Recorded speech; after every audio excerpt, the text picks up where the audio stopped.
Bismillah. Nah, sebelum kita di waktu Isya, terlebih dahulu tentunya sebuah faedah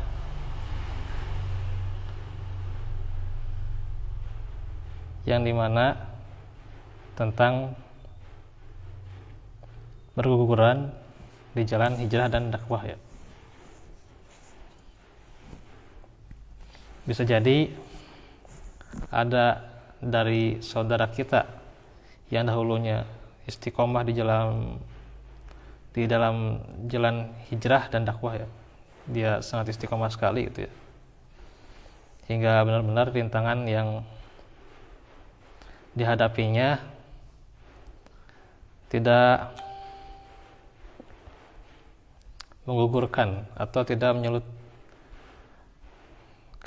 kemalasan, tidak menggugurkan semangat ya, di dalam istiqomah itu ya, di jalan hijrah dan dakwah, bersemangat akan agama, amal soleh, dan memberi manfaat pada samaan. Ada saudara kita yang demikian ya. Tentunya tetap bahwa yang namanya manusia ada masa pasang surutnya ya, ada masa naik turunnya, sebagaimana iman itu yazid wa yanqus ya. Maka seiring menjalannya waktu hilang dari peredaran hijrah dan dakwah ya, seolah-olah gugur sebelum waktunya, dan mengingatkan kita pada ayat yang menjelaskan bagaimana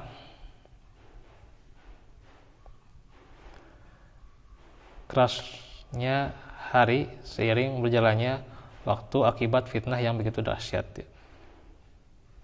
Sehingga di masa saat ini banyak sekali fitnah dan mendorong kadang hati itu banyak yang sulit istiqomah ya.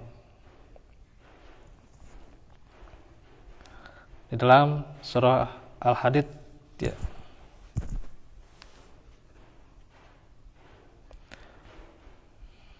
yang menjelaskan bagaimana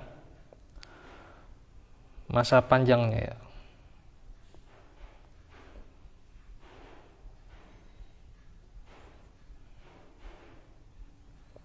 wala yakunu kalladina utul kitaba min qablu fatala alaihimul amadu faqasat qulubuhum wa katsirun minhum fasikun. Dan janganlah mereka berlaku seperti orang-orang yang telah menerima kitab sebelum itu, kemudian mereka melalui masa panjang sehingga hati mereka menjadi keras, dan banyak di antara mereka menjadi orang-orang yang fasik. Artinya bagaimana masa yang panjang ya, memang ini ayatnya berlaku dan sedang menerangkan tentang ahli kitab ya.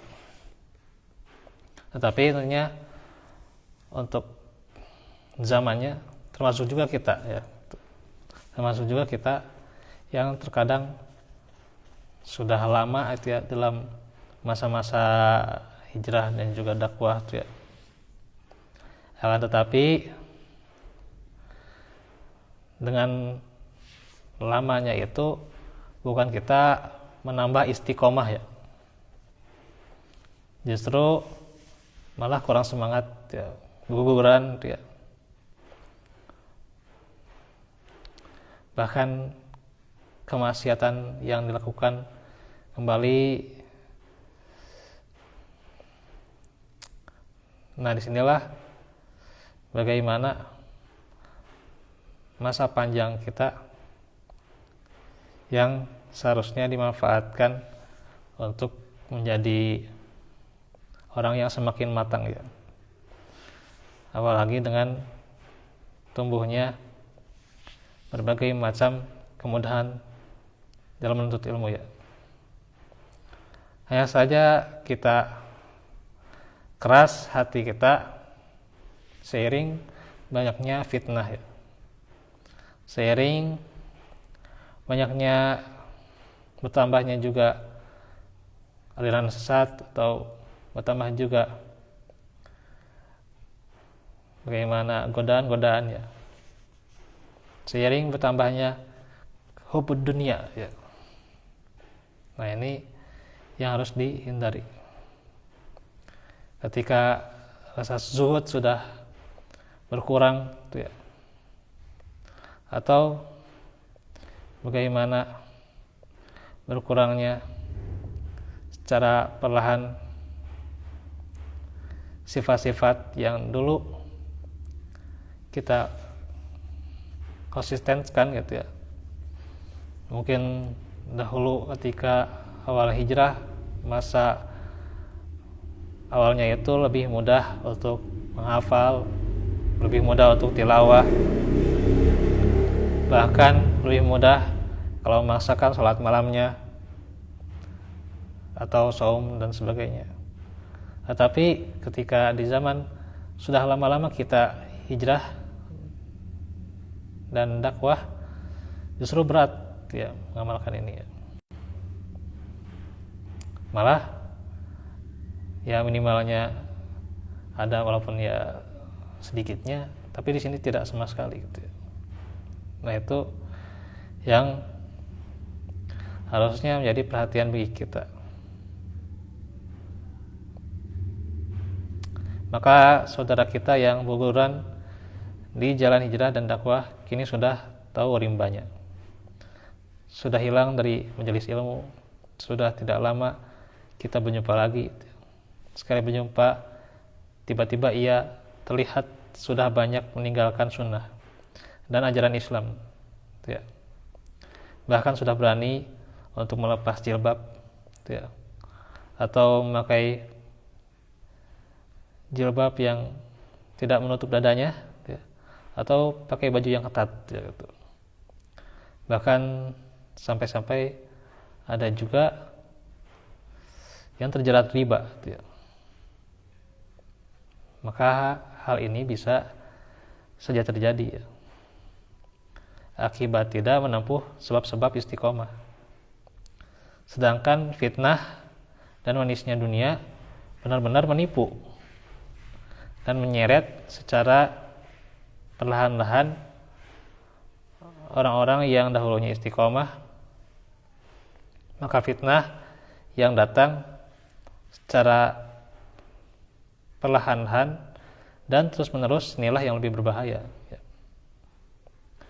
Menyebabkan orang yang terkena fitnah tidak sadar bahwa mereka sedang digiring dalam kelalaian akan akhirat ya, serta rakus ya akan dunia, berbuat tamak ya. Maka Rasulullah Sallallahu Alaihi Wasallam memisalkan dengan fitnah seperti ini dengan anyaman tikar yang lepas satu persatu dan perlahan-lahan.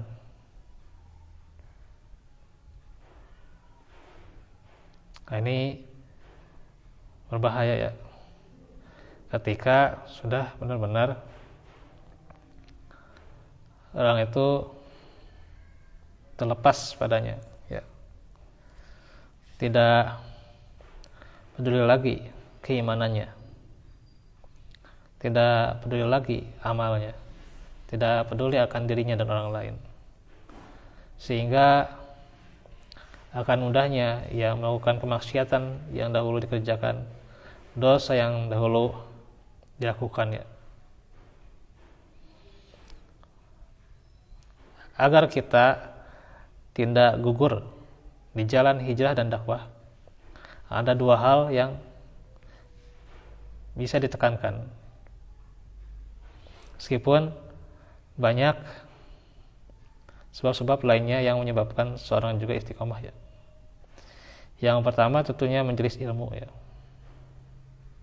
Karena majelis ilmu yang senantiasa mengingatkan kita, yang senantiasa menguatkan kita, pola yang senantiasa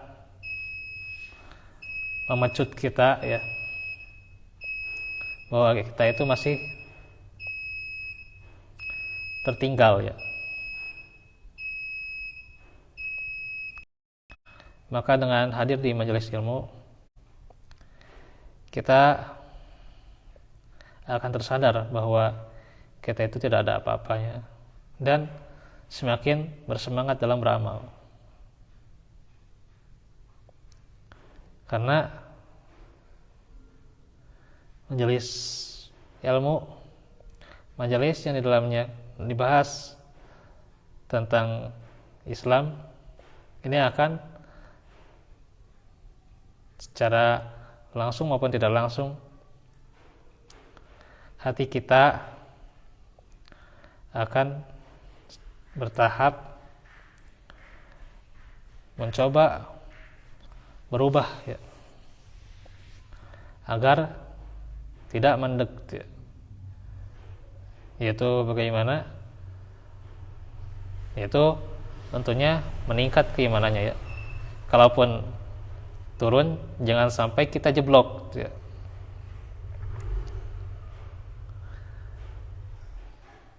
Maka bagaimana iman itu pasti ya tidak akan naik terus ya, pasti ada saatnya turun.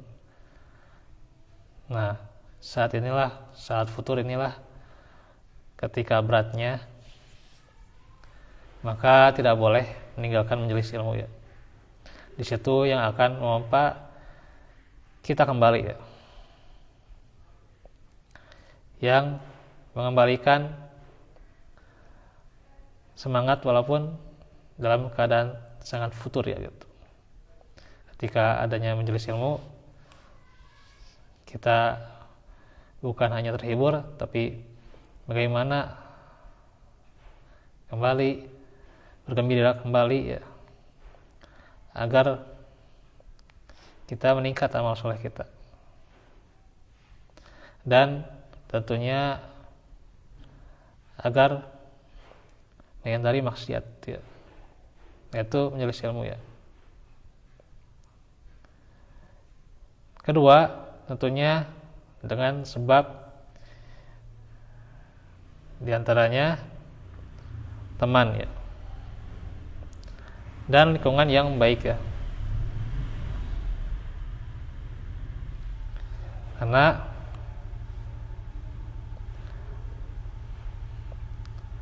disinilah teman akan saling tolong menolong ya.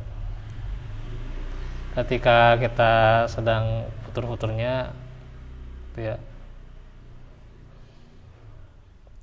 tentunya teman kita, bahkan mungkin yang terdekat dengan kita ya, itu akan senantiasa mengingatkan ya, dan tidak menghardik, tapi senantiasa menguatkan ya, serta bagaimana tidak menyalahkan, tapi bagaimana memperbaiki ya. Itulah seorang teman ya. Karena hakikatnya manusia minal khata' wa nisyan ya, buat salah dan juga lupa ya. Karena itu ketika kita sebagai teman, apalagi ketika menjadi nahkoda di keluarga, tentunya sangat besar tanggung jawab kita untuk terus mengingatkan ya. Walaupun tentunya kita juga akan teringatkan kembali, yang kita juga nanti adanya nanti ya nanti sabar. Tentunya disinilah bagaimana manfaatnya teman dan lingkungan yang baik ya.